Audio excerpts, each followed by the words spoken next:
Emma put it well in that we're at like kind of an, I guess I would say an inflection point on the farm where it's like really shifted towards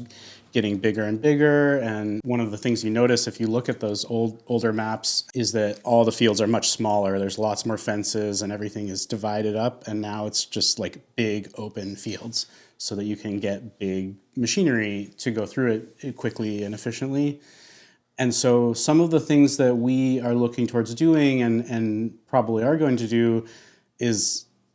could very easily feel like going backwards, or if you were from a certain perspective, like a generation above us or two generations above us, we want to kind of put some of those fence rows back in and put trees back in and honestly reduce the amount of land that is in production annual agriculture. Yeah, there's a tension there because our ancestors put effort into not into making it so it wasn't like that, into clearing the land and making it so there was as much space and putting drainage in so that annual crops could be grown effectively here. And so I could see like us planting a bunch of trees in that or switching to wildlife areas or